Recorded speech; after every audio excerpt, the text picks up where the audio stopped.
I'm Rick Hasen. I'm a professor at UC Irvine School of Law, where I specialize in election law. Well, I started in the graduate program in political science at UCLA in the mid-1980s, and I was studying Middle Eastern politics. So I was doing that for a few years. And at some point I realized that my advisor and I had very different ideas about how I should proceed in my studies. And so I said, well, I need to make a change. And I'd been enjoying studying political economy and law and economics. And I said, well, maybe I'll try law school. And so I started law school at UCLA, staying in the PhD program, figured I'd drop out of one of those. Ended up finishing both and writing my dissertation on topics about law and social science, law and economics, law and psychology. There were chapters on tort law and contract law and election law. I took election law as a student of Dan Lowenstein's at UCLA, who was one of the few people at that time teaching the course. And then fast forward a few years to my first teaching job at Chicago Kent, where they said, what do you want to teach? And I said, oh, I think I should teach election law. It's the melding of law and political science. I went ahead and did that. I reviewed Dan's book for the Journal of Legal Education. Dan thought I had some pretty good ideas about how the book could be improved and asked me to come on as a co-author. So I did. And election law became something I specialized in more and more, even though that wasn't where I was when I started. I remember I interviewed for a job at the University of Texas and interviewed with Sam Issacharoff. He's one of the leading election law people now at NYU. And Sam said, well, you're an election law person. And I said, no, I'm not. And he just told me I didn't know it yet, that I was. And in fact, I was. And by the time we got to the 2000 disputed presidential election, I was well established in the field. And then the field really exploded after the 2000 election. And now the course is taught at most or many of the top law schools in the country. Rather than there being just the two election law books, what was the Lowenstein book now is Lowenstein, Hasen, Takaji, and the Pildes, Sakharov, Carlin book. Now there are 5 case books, and there's an election law journal, which Dan Lowenstein and I had started and co-edited for about 9 years, and the election law blog has a lot of readers. The election law listserv has over 1,000 subscribers, and so it's really become an established field since I started teaching in the mid-90s. Well, social science comes into play in all kinds of legal disputes. You think about, for example, when the Supreme Court considers a death penalty case, there's social science evidence about statistics and whether the law is racially discriminatory, or you think about environmental law where science and social science can be relevant. So all kinds of places social science can be relevant to how courts, and especially the Supreme Court, might decide disputes. But I do think that political science is especially relevant to election law disputes. So for example, when the court decides about the rights of political parties to hold primaries that are open or closed, and how that might affect whether you get more moderate candidates, which is one of the theories about more open primaries, is that you'd end up with more moderate candidates. The court has to understand the social science. In the campaign finance area, when the court talks about whether campaign limits might prevent the appearance of corruption, well, that's something about public confidence. When the court is deciding voting rights cases, that's maybe where social science is the most direct, because in deciding whether or not there's vote dilution, you're going to need social science evidence about the extent to which whites and African Americans, say, vote for different or prefer different types of candidates. And so I think both empirical political science as well as political science theory is uniquely relevant to how the Supreme Court and lower courts decide these kinds of cases. Well, I've always been a political junkie. So while other people, when they were kids, would turn to the sports page in the newspaper, this is a time when people actually still read newspapers. I remember turning to the politics section back in, let's see, this would be 1976. I remember writing an essay about why I thought Jimmy Carter should be president. My That was a long time ago. I wasn't too old then, so it has been a long-standing interest of mine. At one point, Adam Liptak of the New York Times referred to me as America's #1 election law obsessive, and I think that's probably a pretty accurate term. Anyone who follows my blog knows that I follow the developments in the field very closely. Well, I don't know that election law is more contested than, say, again, death penalty jurisprudence or environmental disputes or even intellectual property disputes. That is, people who care about these issues care about them deeply, and there are fundamental disagreements about first principles and about application of principles to particular legal disputes. What I think is different about election law is that partisan conflict is not only enduring, Democrats versus Republicans, even as the Democratic and Republican Party have changed very much in their overall ideological orientations from, say, the 1960s to today. Partisan conflict has always been there. But it's also true that over the last couple of decades, the American public and political elites have become much more polarized, much less bipartisanship, much more of a winner-take-all understanding of politics. And I think that has made some of these battles quite fierce. And so issues where there used to be bipartisan consensus, for example, there used to be a fair number of Republicans who supported campaign finance reform, and a fair number of Democrats who opposed it. It's now become yet another partisan issue, which I think is unfortunate. But I think if you look across the breadth and width of election law disputes, you will find many of them are animated by partisan politics.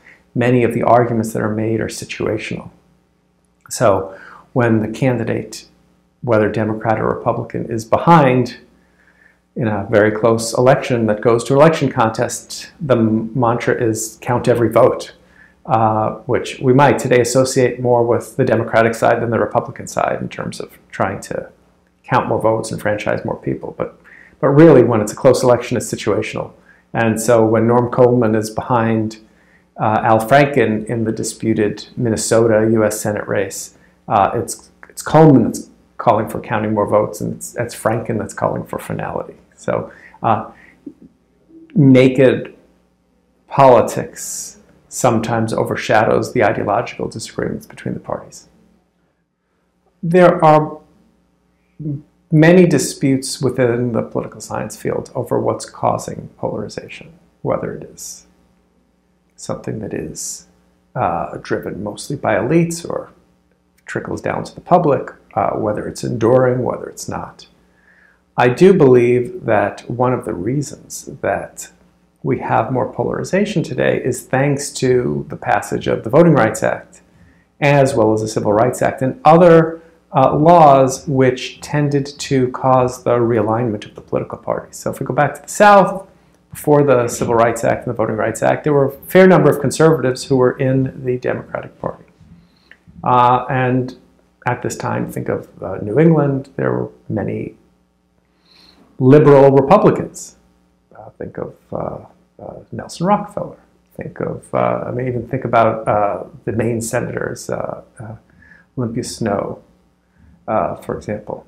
When you think about what's happened today is that the Voting Rights Act and other laws have caused this realignment where even the most conservative Democrat today in Congress is more liberal than the most liberal Republicans. We have a kind of a clean ideological division between the parties. We have this division between the parties, those to the left in the Democratic Party, those to the right in the Republican Party. They're pretty well sorted. And on top of that, we have this divided government. And when you have a situation like we have now, where you have the president of one party and the majorities of Congress of another party, you not only have ideological division, you have that on top of separation of powers, which leads to gridlock, which makes it difficult to get things passed, which causes additional partisan recriminations. And so I think that those kinds of tensions just exacerbate what we already see between the parties. Well, if you go back to the 1950s, we see that the parties were much less ideologically divided. If you look at how members of Congress voted, they didn't divide so neatly along party lines like they do now. So I do think something is different now. And while it is true that the constitutional system of the Founding Fathers was designed to make it difficult to pass legislation, perhaps not this difficult. And so I don't know. Remember, back at the time of the Constitution, Founding Fathers were they were skeptical of political parties. I don't think they envisioned the party system, certainly not the party system that we have today. Let's contrast this with a place like the United Kingdom, where there's certainly partisan division between those on the left and those on the right. But because there's unified government, the government can actually get something done. So you can have the Labour Party in, you could have the Tories in power. They can actually enact their program. Voters can like it and re-elect, or they can dislike it and throw the bums out. But because we have this diffusion of power, which lays below the partisan conflict, it makes it just much harder for voters to figure out who to blame or who to reward. And I think that contributes not only to additional polarization, but to the sense that nothing can get done. I don't think that people complain in England that nothing's getting done. People might not like the substantive policies, but at least you say, all right, well, that's what the government chose to do. Do we like it or not? Well, does money matter for polarization is another question that divides political science. There's an interesting new book. It's out by Ray LaRage and Brian Schaffner, which argues that campaign finance reform actually has exacerbated polarization. And the theory is that those who give money are those who are most intense in their political beliefs. They tend to be more extreme on the left or the right. They fuel the kind of ideological politics that we see today. And they argue that if we want more moderation, we need to go through the political parties, which are more of a big tent. That political parties could serve, if they could be brokers, could serve to create more moderating politics. These arguments are disputed. There's plenty of polarization, even in places where parties are strong. And so it's not clear that this would, the changing our campaign finance system would make things less polarized, more polarized. In my book, I actually argue that if we gave every voter money to allocate through campaign finance vouchers to political parties, to particular candidates, even to interest groups, that we would actually have that would have a moderating effect in our politics, because if everybody had $100 to give, many moderate voters would choose to give to groups that reflect their views. And so if money were distributed in this way and not just to those who felt the most passionate about politics, it actually could cause our parties to become, or it would actually cause our politics to become less extreme. I also suggest that if we really think political parties are so essential to the moderation of our politics, we might choose to have some of these vouchers given to political parties from the voter. So a voter could say, of the $100, the voter would have to give $10 to a political party, or not give it at all, but would have to be allocated to a political party or to no one.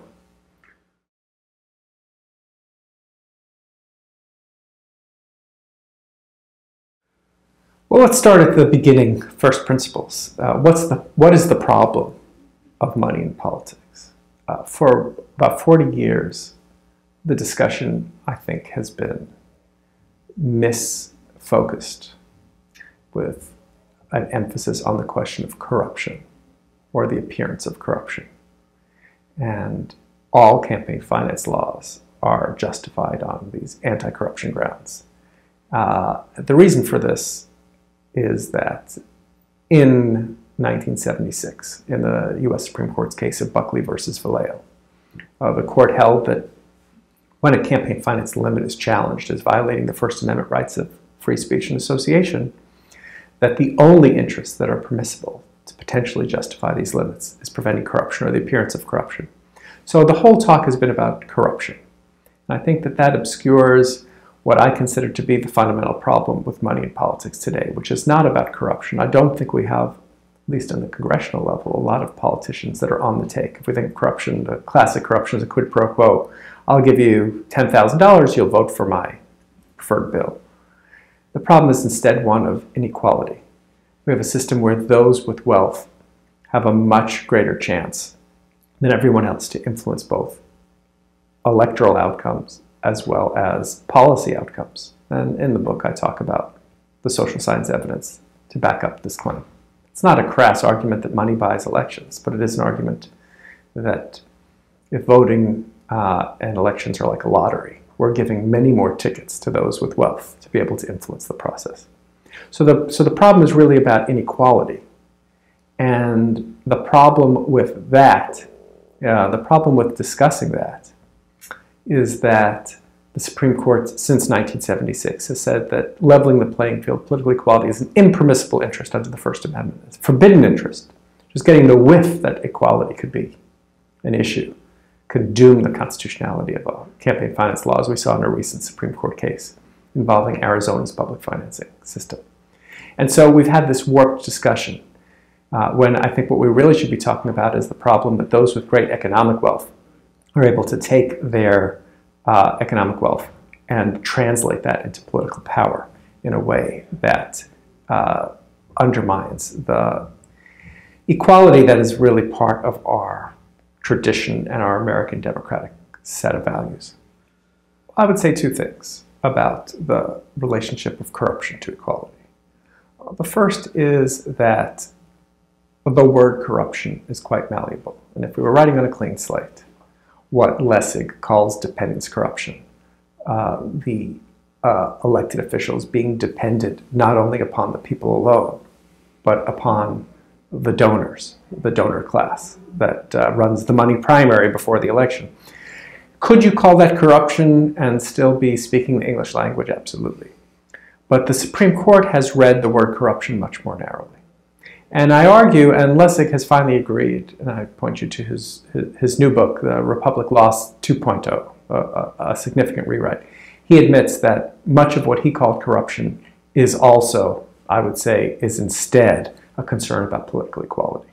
And so Lessig has turned to recognize that the fundamental problem when donors bend to the wishes of the donor class, when elected officials bend to the wishes of the donor class, the fundamental problem is one of inequality, not corruption as the Supreme Court has defined it. The other thing I'd say is that certainly campaign finance limits may be justified on anti-corruption grounds and a narrow understanding of the word. So for example, the idea that I can't give $1 million if I had it to someone running for Congress, well, that certainly could be justified on anti-quid pro quo grounds. It'd be very hard for people to ferret out if I've given $1 million whether that candidate has made me a promise to do something. So there are anti-corruption arguments. But if you think about this fundamental distinction the Supreme Court makes between contributions and independent spending. So suppose someone spends independently, does not coordinate with the candidate, there's no possibility of an illicit deal. It's still problematic in my view. I don't think we can call that corruption. We could say the system is corrupted, but I think another way of saying that, and more straightforwardly, is to say that we have an equality problem. That I may feel as intensely about the political process as you do, but if I have much more money than you, I have a much greater ability to influence not only who becomes elected, but what policies elected officials pursue once they are elected. Well, if you go back to the Buckley decision, 1976, post-Watergate, Congress passes a set of campaign finance limits, some pretty strict limits, not only limiting, for example, someone from giving no more than $1,000 to a federal candidate in an election, but also limiting that person, that individual, from spending more than $1,000 relative to a federal candidate. So under this law that was that Congress passed in 1974, at that time, if you wanted to take out a full-page ad in the Washington Post saying vote against Nixon, that would cost you about $5,000. That would be illegal. And the Supreme Court thought that this limit on independent spending raised serious concerns about speech and association, and I think the court was right. The question was what to do about it. And the court said that contributions could be limited to prevent corruption.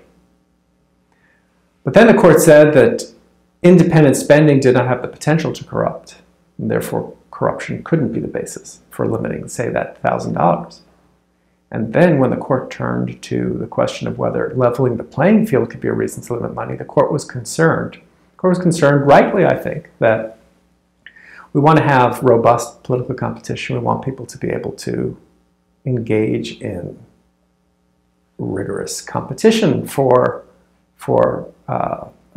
people's votes.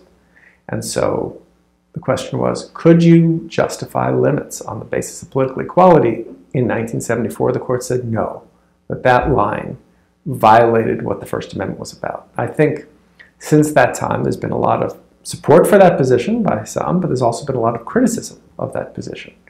And I would argue that if you look at some cases that the Supreme Court decided since Buckley, there's been wavering on the equality point. So I'd point you to the 1990 case of Austin versus Michigan Chamber of Commerce, in which the Supreme Court upheld a limit on corporate and labor union political activity. The court said, corporation makes money selling shoes or software or whatever. That corporation cannot take money from its general treasury funds and spend it on elections. It could set up a PAC. It could solicit its officers, managers, shareholders to contribute to that PAC and use that money. But you can't take the money you make from selling shoes and use that in the political process. And the rationale the court gave, which the court dressed in an anti-corruption argument, but I think was actually an equality argument, was the concern about what the court called the distorting and corrosive effects of immense aggregations of wealth on the political process. Now, the court limited that to corporations, called it corruption, but I think it really was an equality argument. And Chief Justice Roberts, in his concurrence in the Citizens United case, a case which overturned Austin, as well as overturned another case, said this was really about equality. And this is really the question that the Supreme Court has struggled with in the background, I think, in many of these cases. The court still speaks the language of corruption, but I think at least for the 4 justices who've dissented in Citizens United and in these other recent campaign finance cases, there is a concern about political equality and a recognition that the First Amendment balance is a difficult one and that there are good arguments to be made that we should not allow the translation of economic power into political power so easily. I don't know how much there is policy confusion as much as there is a problem of the Supreme Court truncating what would be an otherwise natural conversation. That is, advocates know that speaking the language of equality makes it much less likely that a court's going to uphold the laws. Just look at this Arizona case where Arizona passes a public financing plan through voter initiative. One of the things it does is it says that if you agree as a candidate to take public financing through this voluntary public financing scheme, and you face a super PAC on the other side or a self-funded millionaire on the other side, you'd get extra public financing. And the Supreme Court considers whether that violates the rights of those who would spend money against these participating candidates. And the court, I think, somewhat surprisingly says, yes, it would. But what's most interesting to me about that case is the court says, well, we think this was put in place by voters in order to level the playing field, and that's impermissible. And so those who advocate, for example, for extra money for small donors, as they have in New York City, as this multiple matches. So you give $100, it might be worth $400 or $600 to the candidate. People are very wary of discussing this in terms of political equality because they know that as a litigation matter, it's very dangerous to do that. And so I think, I'm not litigating these cases. I think I can speak the truth, but I understand that others may not. And the other thing I'd say is that in many voters' minds, or in many politicians' minds, these concerns about corruption and equality meld into each other. And the only reason we have to draw distinctions and say it fits in this box or that box is because the courts have told us to do that. And I think many times when a politician or a reformer talks about corruption, I'd say it fits more closely into the equality box. But who cares? The only people who care are people who are trying to litigate these things. And if I could sit down with them in a room for an hour, I might be able to convince them they're really concerned about equality, which is something that they might not want to admit, even if they agreed for litigation purposes.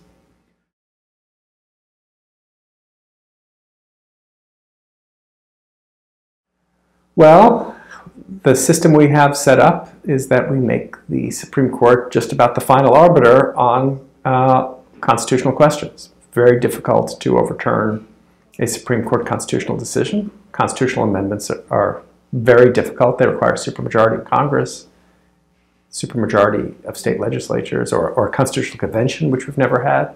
And so the court is pretty much final on constitutional questions. And so it is true that the Supreme Court is the ultimate political regulator, not only in campaign finance, but in terms of how much political gerrymandering there should be, what counts as racial gerrymandering, when can race be taken into account in drawing lines, what kind of political primaries are allowed, all across a range of areas. The Supreme Court has been the most important actor when it comes to political regulation. When we can go back to the 1960s when the court passes when the court decides the one person, one vote rule, starting in Baker versus Carr, where the court says these cases are justiciable, and moving to cases like Rounds versus Sims, where they say you can't have vastly unequally sized districts for electing legislators. That's the Supreme Court as what I've called the mighty Platonic guardians, to go back to quote Judge Learned Hand. We have given the court a great deal of power in this area as a country, and it's really inevitable that most political reforms cannot be enacted in this country unless they pass through and get the approval of the Supreme Court.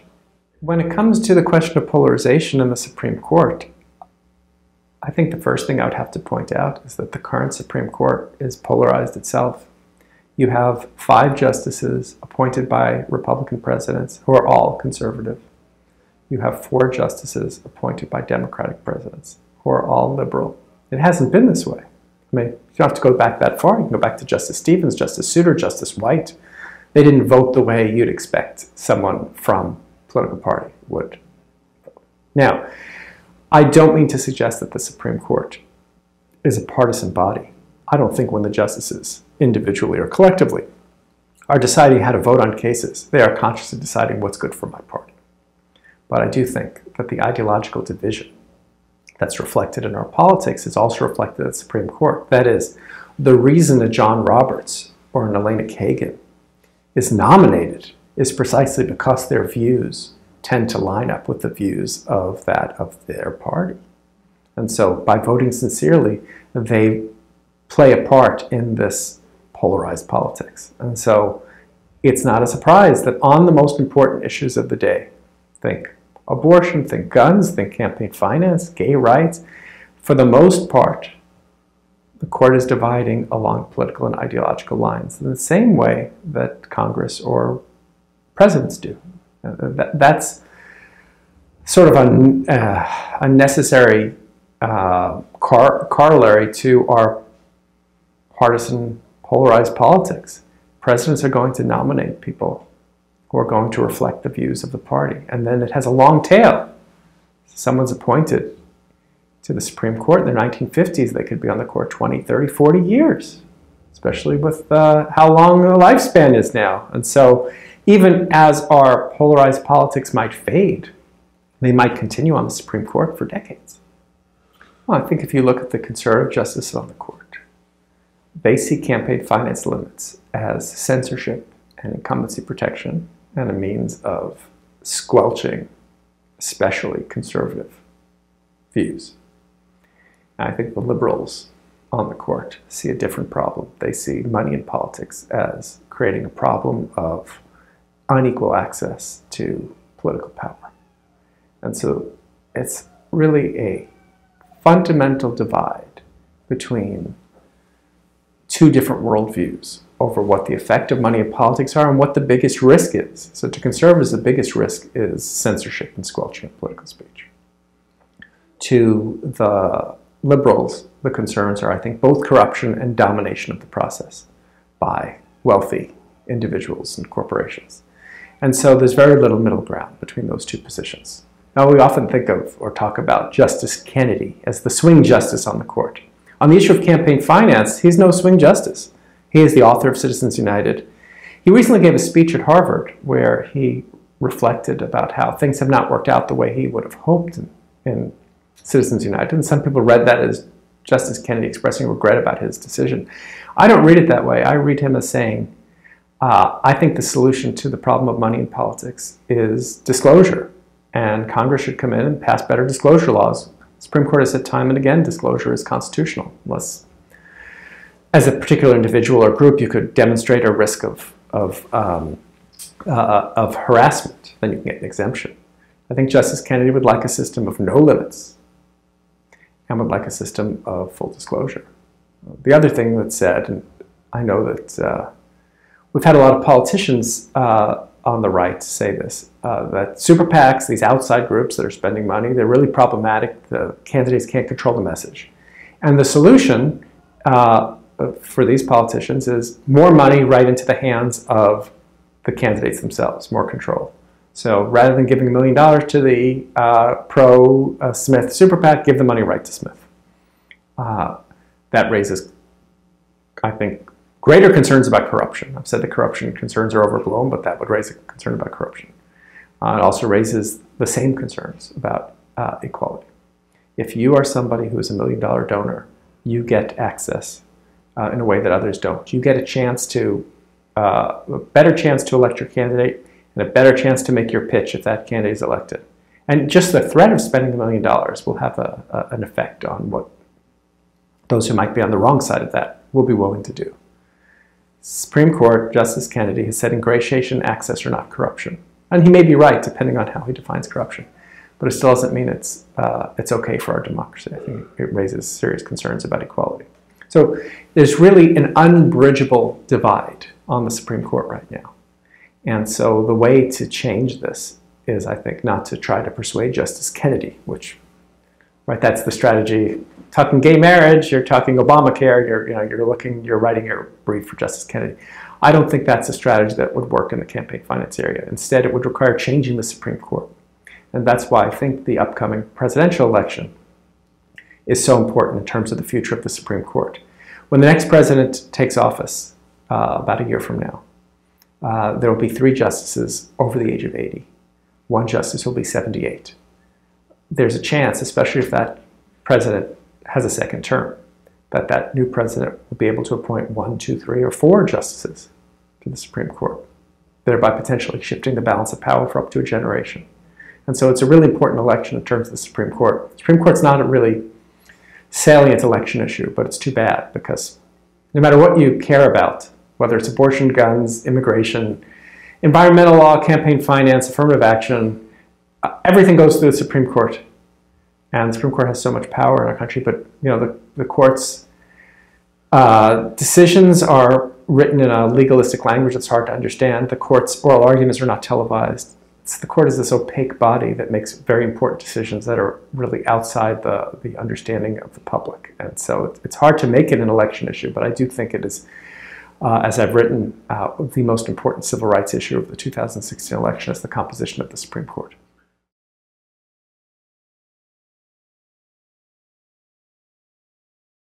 I think the court not being on TV matters, but I don't think it is the decisive issue. Think about how the Supreme Court makes its decisions. Here's an argument, agrees to hear a case. Here's arguments a few months later, decision comes out a few months after that. The most important decisions all come out within a couple of days, maybe a week or 2 period at the end of June, usually. And those decisions are written in a language necessarily that is hard for the average person to understand. And so I think it's hard to make the connections between what the Supreme Court does and public policy. There's a decision that's made about affirmative action, a decision that's made about environmental law, and it has tremendous repercussions, but they're not obvious or immediate. And it's that lack of immediacy that I think matters. Rare counterexample, the same-sex marriage decision. I think that you saw pretty immediate effects. There were a whole bunch of states where what was illegal one day became legal the next. Why hasn't that had a greater effect? I think because for most people it turns out that whether people of the same gender are allowed to get married doesn't really have an effect on their lives day to day. But on lots of other decisions, there are great effects. For example, access to abortion. Great effects. Whatever side you're on that issue. Every day there are abortions going on. Every day those abortions are harder to get in certain states, like Texas, Mississippi. There have been challenges to these laws. That's having an effect, but it's happening every day to individual people, and it's just not as salient as an ISIS attack or the stock market tanking or something that just comes up in the news. Like, for example, recently the problems with water contamination in Flint, Michigan. Right? So there are these bursts of things that help to define what's on the political agenda. The Supreme Court it doesn't operate in a way that usually lends itself to that kind of public reaction. And so I think it's harder to make it an issue in political campaigns. Well, on the social science itself, I think it's pretty clear that there's not a simple relationship between money and political outcomes. So, to take a current example, Jeb Bush running for president on the Republican side, his super PAC that's been spending in his favor has spent somewhere between $60 and $100 million trying to promote his candidacy. About $50 million of it, as I understand, to make Jeb a more likable and attractive candidate. And it hasn't worked. And he's not the first example, which demonstrates that you can throw all the money in the world in advertising and people are not going to buy a product they otherwise don't want to buy. And so the social science evidence is not simply that money buys votes. But instead, what we do know is that money makes you viable. Money gives you, to take the example from the 2012 elections, and Newt Gingrich being supported by Sheldon Adelson, one of these large contributors to super PACs who contributed somewhere between $98 and $150 million with his wife in the 2012 elections. Money gives you additional chances to try to convince voters, especially in the case of Congress or in state legislatures or in local races. $1 million can have a much greater effect on electoral outcomes than on the presidency, where it's kind of overdetermined what's going on there. But we also know that it affects political outcomes. And so if you look at the policies that Congress enacts, they tend to reflect the preferences of the wealthy. They tend to reflect the views of those who are in power, those who can afford to hire lobbyists. And the lobbyists themselves engage in campaign finance activities to secure access to make their case. And so money gives you more chances to influence both electoral outcomes and policy outcomes. Now, what is the relationship between this social science evidence and the Supreme Court's decisions in these cases? I think there's very little relationship. I've argued, and the Election Law Blog podcast that I did with Professor Pursley, I think underlines this point, that the Supreme Court's view of social science evidence tends to be the tail wagging the dog. That is, the court seems to come in with value judgments and points to social science evidence sometimes, but it doesn't seem to be controlling the outcome of cases. So let's take one example here on the basis for allowing campaign finance limits. The court has said not only can limits be justified on contributions to candidates to prevent corruption, but also the appearance of corruption. And the theory here is that if voters saw that candidates were getting large contributions, it would undermine their confidence in democracy, and this would create this appearance of corruption. Well, Professor Pursley and others, I point to also the work of Professor Milo and Primo, have shown that there's very little relationship between campaign contribution limits and the public's confidence in the electoral process. Other things drive public confidence in the process, trust in government. In part, people's economic conditions tends to drive those things. Yet the Supreme Court accepts, or has accepted somewhat uncritically, this idea that large donations could cause voters to think that there's corruption in the system. The court's never found enough evidence to justify a spending limit, enough evidence of corruption to justify a spending limit outside of that Austin case for corporations. It's always found, until the new set of cases under the Roberts Court, that there was enough evidence of corruption or the appearance of corruption to justify contribution limits. It seems instead to be a value judgment. Contribution limits are okay, spending limits are not, and pointing to any social science evidence is just make weight for the value judgments made by the court based upon their pre-existing worldviews. So what can we do about the problem of money in politics? To begin with, certainly we could have better disclosure laws. Let me talk about what you could do within the realm of what the Supreme Court has already said.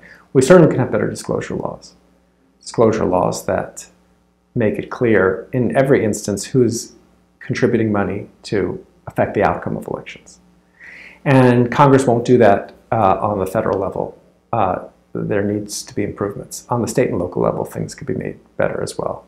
Another thing that needs to be done is we need stronger rules against coordination so that giving $1 million to a super PAC is not the same, or a 501c4 social welfare organization that doesn't disclose its donors should not be the same as giving the money directly to the candidate.